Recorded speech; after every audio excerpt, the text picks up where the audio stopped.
Hello, ladies and gentlemen. It's a Ukrainian talk show on Pod TV. My name is Sasha Star, and our guest today is Dr. Jonathan Lockwood. Welcome to the show, Jonathan. Thank you, Sasha. Glad to be here as always. Yeah. Well, since our last program, I was following all the latest news and information, and I've discovered actually quite a lot of interesting things. So the figure number one in this negotiating U.S. team, I have difficulties to call it negotiating team because they're negotiating anything but peace between Ukraine and Russia, definitely. And now, since I've found more information about it, I don't know, Jonathan, if you're aware that the main Putin's oligarch is not Abramovich, is a person by the name Leonard Blavatnik, based in London, England, and he is on top of Abramovich and Brocherov and all other lesser oligarchs. And he has a big arm of his businesses is real estate development. And he has a partner. Jonathan, I'll give you 3 tries to guess the name of. I'll take none of them because I'm not particularly prepared for a guessing game. So who is his partner? Who is this Russian oligarch's main partner? According to your information, you should know better. It's Stephen Wilcock. Witkoff? Witkoff. So negotiator of peace between Russia and Ukraine is a partner of Putin's oligarch. Nice picture, isn't it, Jonathan? Very interesting picture, but it's not working out the way that Witkoff or the oligarch would like, because the European Union has stated that its conditions for removing sanctions are for complete Russian withdrawal from the provinces, with Russian withdrawal from Ukraine. And that's not going to, and unless Russia withdraws from Ukraine, the EU says the sanctions will continue. Now that, in addition, the military situation is not moving in favor of Russia. It is steadily moving in favor of Ukraine, which also complicates any so-called deal that Mr. Witkoff or that Russian oligarch may be thinking about. That's not going their way at all. And the U.S. has recently stated that Ukraine's sovereignty is not up for negotiation, recently in a recent announcement. So they are checkmated there. So as far as I can see, the net effect of this entire situation is going to be a continuation of the war by default between Russia and Ukraine, with the military equation steadily moving against Russia. And they are not in a position to, and the Ukrainian counteroffensive, as surprised as I am to see that it's being undertaken in the eastern provinces rather than the counterstroke that I envisioned against the Crimea, which would decisively settle the whole thing, because that, to me, is the true center of gravity. Despite that, the Russians are showing a decreasing ability to resist and a decreasing ability to maintain the offensive. Their logistical capabilities have not improved. Their infrastructure is being steadily damaged by Ukraine's deep strikes. And all these other minor factors, which you've taken together, tend to override any perceived partnership between Witkoff and, again, the refreshment. No, it's just purely real estate partnership. There is Real nothing estate. basic. It's not a political military alliance of No, any. no, no, no. Blavatsky doesn't But care about but it this. does look. But yeah, I will say it does look curious. And if the press were to devote more attention to that perceived, shall we say, conflict of interest, then that would be a most interesting question to resolve. Jonathan, there is a great fear in U.S. society to do anything against Trump, even indirectly. People are just fear for their lives, their families. So it will go on at least until midterm election. And if that would provide some kind of a revival of solid anti-Trump movement, until such then, people have to just keep quiet, hide, and just bide their time. I will say this, Sasha. I personally, I would much rather French kiss a rattlesnake than go out of my way to do anything to piss off President Trump. That he Yeah, is not a man that I would willingly say, oh, I think I'll piss off President Trump today. No, no, no, no, no, no. That's just not. It's neither career nor enhancing nor like. I'm not saying life prolonging because he's not going to call out an assassination squad on me, but certainly not that. But interestingly enough, yeah. Given if you take into account the fact that when Trump was running for re-election, well, let's see, he had 2 assassination attempts on his life. He had people trying to put him in jail. He had people, engaging in all sorts of actions against him, which are almost without precedent in previous presidential elections. If you look at this, never has the opposition party tried so vigorously to not only prevent Trump from winning, but prevent Trump from running in many cases. So if you look at it from that perspective, it is and the Trump administration realizes that if they lose the next election, guess what's going to happen? That whole cycle of attempting to put Trump in prison, attempting to, all these other things that were occurring during the last election will simply be resumed should the Democratic Party take power in the next presidential election, or even if they manage to gain control of, I would say probably their best odds right now would be the House of Representatives. yeah. They would simply restart impeachment proceedings, which would be passed in the House and then would be rejected in the Senate because they don't have the votes. And if anything, the Republicans are quite in a position to strengthen their Senate majority in the midterm elections. So this is going to be very interesting. And of course, now throw into the mix the possibility of one of the liberal Supreme Court justices having to retire, and they would immediately appoint a very conservative Supreme Court justice to the court, giving the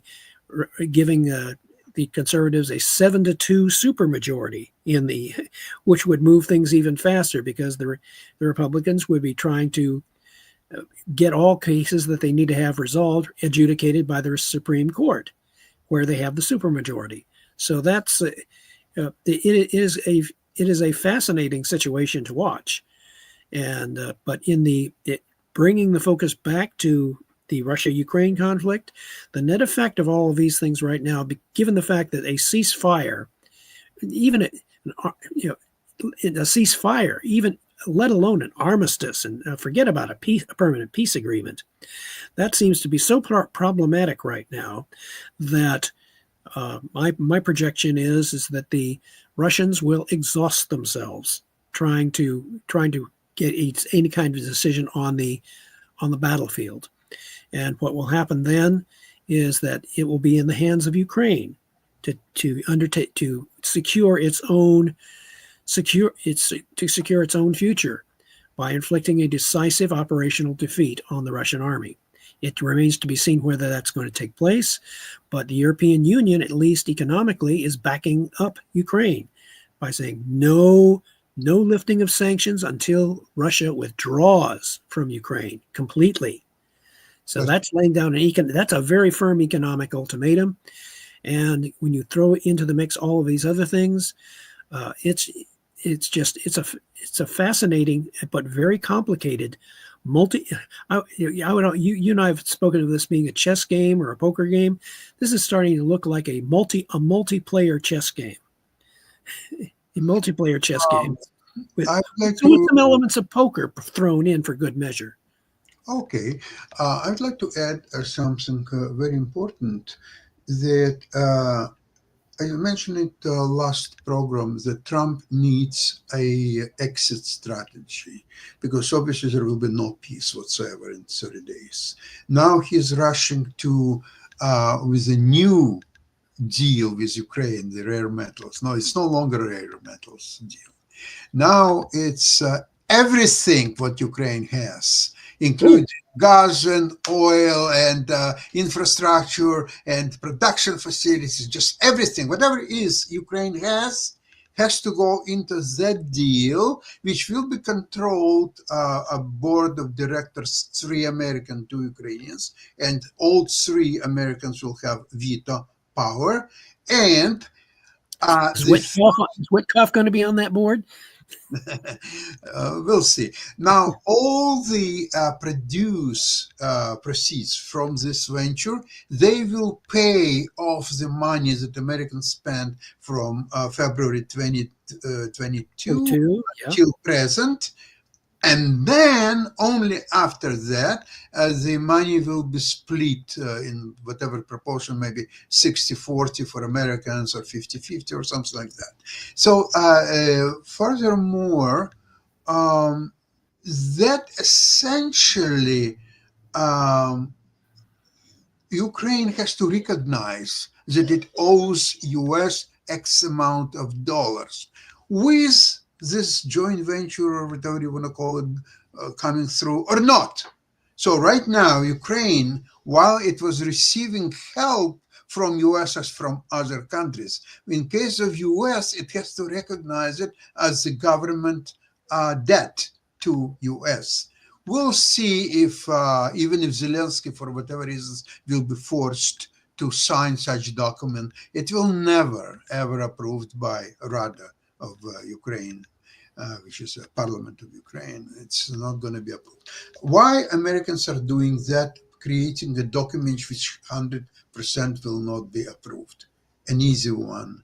They need exit strategy, and not because Russia disagreed to the all peace agreement, because Ukraine derailed it by refusing sign very nice and reasonable agreement. So this is what's now being played, and thankfully Europe is not gonna buy this arguments, and they have yesterday they have a big meeting of about 31 countries, by the way, including Canada. It's not just Europe, Canada as well.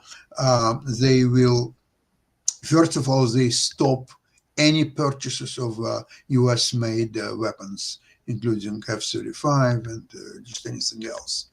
Now they will, in 3 weeks, they will prepare a detailed plan who is moving their forces to Ukraine, in what quantities and under which command, and so they will work out. The decision has been made. It's just implementation, which sometimes also could be quite difficult, and it's not a black and white situation, but that has to be worked out.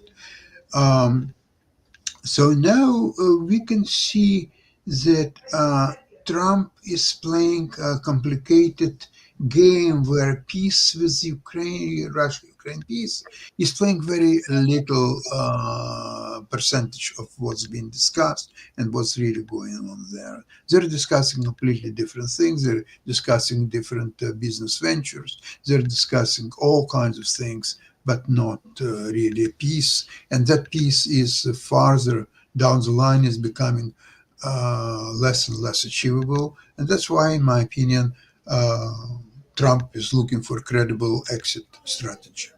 I would tend to agree. You know, that would be wholly in line with Trump's uh, perceived grand strategy of America first, of putting American priorities first.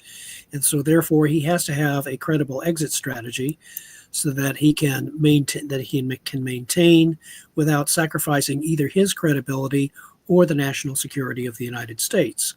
So right now, fortunately for President Trump, the Ukrainians are clever enough and resourceful enough and have enough political will and the support of their own people to basically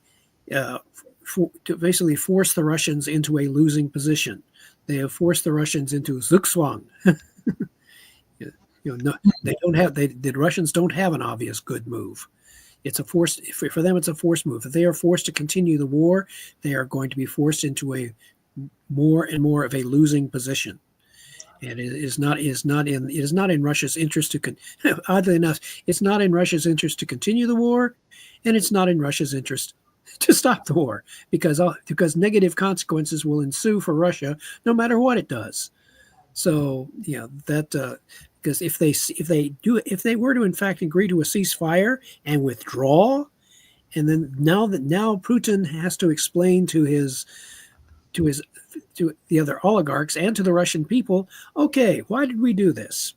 And if as they see all those casualties, what did we gain from this? As it turns out, if it turns out to be absolutely nothing, then Putin's political future is problematic. Yeah, at least to say so. So the situation is basically evolving basically between Europe and Ukraine. This is much more credible situation. Yes. And it's almost forced situation because Europe cannot defend itself without Ukraine, and Ukraine cannot do the same without Europe. Now, that's becoming quite obvious. Now, why Trump really wants to make a peace, and I don't understand that he explained it to Putin well enough. Essentially, he wants peace between Russia and Ukraine, not because he loves Ukrainian people. He needs to deliver Ukraine on a plate to Putin. So once Ukraine is out of the equation, it's relatively easy to deal with Europe once Ukraine is out. And that's the most desirable way because for Trump, the biggest enemy today, it's not Russia or China or anything, it's Europe. Because Europe is the only one democracy still existing in this world. And it's economically very well to do. And they're talking now to China for more cooperation between Europe and China. And therefore, if Europe would be somehow at least neutralized, then Trump's life would be much easier. So what's a way to do it? He cannot attack Europe, although he may start with Denmark about Greenland situation. But definitely he can do it with Putin's hands, especially if Ukraine is out of the equation. So Putin can, in a few months, he can put a fresh army. Ukraine is no longer the factor. And without Ukraine, Europe, I know, I think the only really strong army in Europe that can fight, it's France and Poland. There is no one else. And I'm not so sure whether they will be able to do it. With Ukraine, it's a different story. Yeah. And keep in mind, Sasha, the Europeans and the Ukrainians both fully realize the nature of what you're talking about, that Europe and Ukraine must stand together in order to successfully resist Russia, particularly if U.S. has a reduced level of support or, worst case, is neutral altogether, which I do not believe is going to happen at this point. The position of the Trump team has been shown to change, or at least be open to change once they realize that the reality they thought they perceived is not what is in fact the case. So right now, especially since they've gone to recently declaring that Ukraine's sovereignty is not negotiable, and those are very recent pronouncements. So right now, this is forcing Russia into a position which they cannot achieve, a military operational victory on the battlefield. They are showing less and less ability to carry this out. And so if all that Europe and Ukraine need to do is cooperate with each other, reinforce, and look for the again. Look for. I have very high confidence in the ability and resourcefulness of the Ukrainian High Command to be able to recognize where that opportunity lies. They have been shown themselves to be remarkably resourceful and intelligent in being able to spot those opportunities. So I would think that regardless of whether what kind of peace President Trump would wish to negotiate in order to have the credit for bringing peace to Ukraine and to Europe, that is not going to take place because simply Ukraine and Europe will not accede to doing it in any way that benefits Russia. And that is because they know that simply invites a future war. So right now, I am sort of cautiously and optimistically cheering on the Ukrainian military and in its ability to resist and surprise the Russians and to surprise them with new ways of waging warfare, particularly with their imaginative and innovative use of drones, which is really complicating life for the Russians. And so I'm seeing this as a growing set of opportunities for Ukraine to successfully take its future into its own hands very firmly. And this is going to be a factor, regardless of what the negotiators try to talk out at the peace table, because there's a set of conditions on this three-cornered chess game that are simply not in Russia's favor. Europe has already laid down its conditions: withdraw from Ukraine, or the sanctions continue. And it has been shown that the sanctions really are beginning to hurt Russia. And if President Trump, however unintentionally on his part, goes ahead and expands U.S. energy production and lowers the price of oil, that hurts Russia even more, albeit indirectly, and it reduces their ability to finance the war because Russia does not have a reserve currency. They are not the standard by which the world conducts its economic business. So this is going to be a very interesting set of conditions, and if they continue as they are, I project that the Russian offensive will simply run out of steam. They will simply be unable to carry out any meaningful offensive operations against Ukraine over the next few months, and that in turn will open up an opportunity for Ukraine to throw a decisive counterpunch. Well, in the meantime, Zelensky yesterday announced that there is a preparation for a huge Russian attack in the near future against northern Kharkiv and Sumy and some other territories. The idea is to intimidate Ukrainians even more and grab as much land as possible, because before any peace agreement or ceasefire will be announced. So that's why you should understand reasons that Russians are not in a hurry to sign any peace deal right now. And interestingly enough, remember those F-16s that Ukraine has been steadily acquiring? Well, there are reports that those F-16s are having a growing and decisive effect upon the Russians, as they are being able to strike ground targets and inflict even more damage on the Russians than was originally projected. So this is, again, these various tactical developments, as well as the acquisition of new weapons, as well as the Ukrainians' development of new defensive and offensive techniques. All of these factors are not boding well for the success of any future Russian offensive.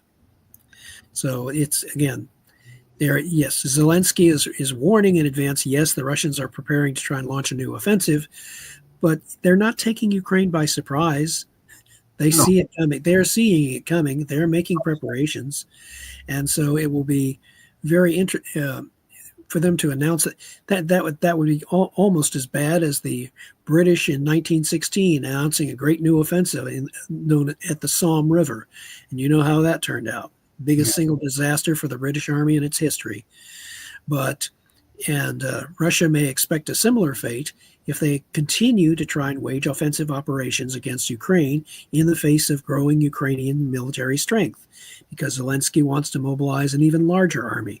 And if they do what Larionov, whom you quoted not too long ago, if they do what Larionov suggests or perceives as the rate, and they mobilize and they get up to a level of what, 1.5 million? Yes. So 1.5 million. If they get close to that level, if they have beyond 1 million even mobilized Ukrainian army, And well equipped and armed. yes, it's going to be very well equipped, even better than they were at the start of the war. And so that is not something that bodes well for any kind of military or political victory for Putin. And so, by default, strange as it may seem, by default, the situation is going to work out in the long run, not just in Ukraine's favor, but in the favor of the U.S. And although President Trump may not be perceived as a great peacemaker, he will also not be perceived as a loser. So there is that. And by the way, I'm following with great interest the so-called golden. I bet you're getting coffee reinforcements. you're getting your supply lines reestablished. John, the very important thing before we finish, I would like to turn your attention to a document. I don't know if you could see it. I'll read it to you. It's global trading. Yeah, go ahead. A user's guide to restructuring the global trading system. It was prepared by Dr. Stephen Miron, who is a senior strategist at Hudson Bay Capital. Previously, Dr. Miron served as a senior advisor for economic policy at the U.S. Department of the Treasury, where he assisted with fiscal policy during the pandemic recession. Prior to Treasury, Dr. Miron worked for a decade as an investment professional. Dr. Miron is also an economic fellow at the Manhattan Institute for Policy Research. He received PhD in economics from Harvard University and BA from Boston University. So you should appreciate the level, how it was prepared.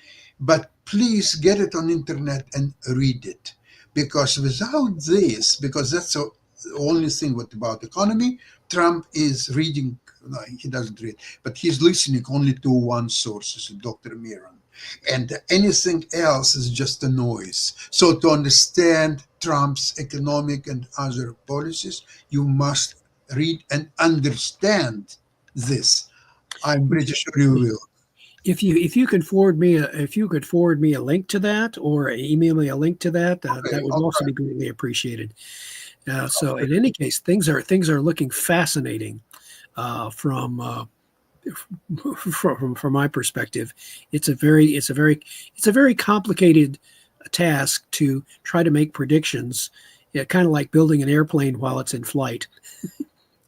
And but again, based on what I can see, is that the net direction of all the factors that are taking place now is in favor of Ukraine, regardless of what some alarmists in the West may be saying, that in fact Ukraine still controls a great deal of its own destiny. And I think that these next few weeks and months will bear out my prediction that the Russian offensive will come to a complete halt, and this will open up a great opportunity for Ukraine. There is something interesting is that this document, which I mentioned, I'm talking about the agreement between USA and Ukraine. It's dated by March 23rd. So let's say a day it would take to deliver it to Ukraine in electronic form or physical form, or so on. So today is 28th. And obviously, the Ukraine will have to make its corrections and so on. So I think Ukraine will learn something from Russia, not to hurry up, just sit on it, discuss it, talk to parliament, talk to people from industries and so on. And so Trump Trump, you see, unfortunately there is nothing in that agreement that would specify some kind of if even if not security guarantees for Ukraine, so at least some assistance to Ukraine, military assistance or financial. Nothing about that. So essentially, Ukraine has to give up. You're talking about sovereignty issue. So Ukraine, by signing this document, it gives up all its mineral resources, all of them, infrastructure, the anything what's in Ukraine above the ground, everything has to probably. I'm not sure if local pizzerias are also part of the deal, but could be. I haven't read it yet. So they will probably find some correction, some little things that would have to be further developed, or they will not ask to delete anything to not infuriate Trump, but at least go on for another 3 4 weeks with some corrections and something. In the meantime, Russia will screw him from the other side, saying that, oh, we want. Oh, by the way, they want this agricultural thing, the part of the peace agreement. So Oh, they they want all the food too. Okay, right. no, no, they want Russia wants to supply its food through Black Sea channels, and for that they're asking to remove sanctions from the Rossельхозbank, from Agricultural Bank of Russia. Now, Again, just go in. Who controls those sanctions? who control Europeans? So it's not going to work. And they remember they've already stated Yeah, but no lifting when unless they Russians withdraw. requested, they believe that US will say Europeans, okay, just sign it, please, thank you. But this bank, the agricultural holding bank, is controlled by Patrushev himself. So Patrushev will get sanctions, ideally removed from that bank, and then any other Russian bank can open a correspondent account in this Rossельхозbank, and therefore avoid all, if any, sanction whatsoever. Now, it's not going to happen, but nice try, though. Yeah. Well, give them an A for effort. Yeah, it's not like they're not trying to tilt things in their You will favor. not get anything done without at least trying. So Yeah, that's probably what the Russians are doing. Let us try, and then yeah, we'll see. yeah. The Ukrainians are saying the same thing. Watch us try. Yeah, So, yeah, we are living in a very interesting time, and in the meantime, Ukraine is getting stronger and stronger day by day, I and agree. Europeans now have to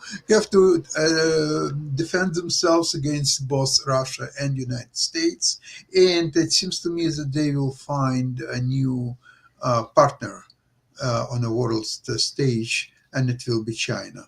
China is now very, very active in Europe, trying to forge new economic ties and partners agreements and so on. So we'll see how it develops. I think before we discuss any U.S. policies, please read this document and learn this.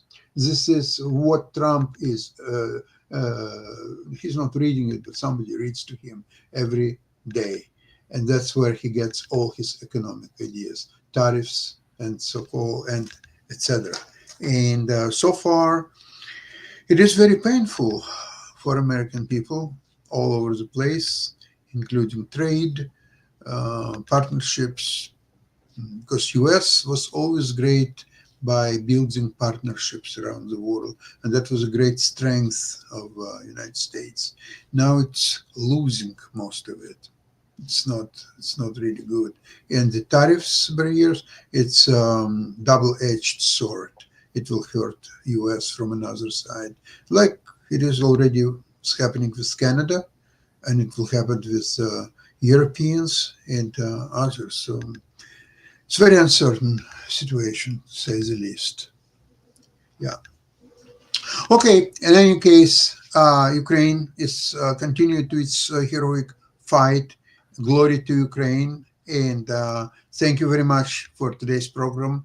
And we'll be back on Tuesday, same place, same time. Thank you very much. Have a great weekend. Bye bye.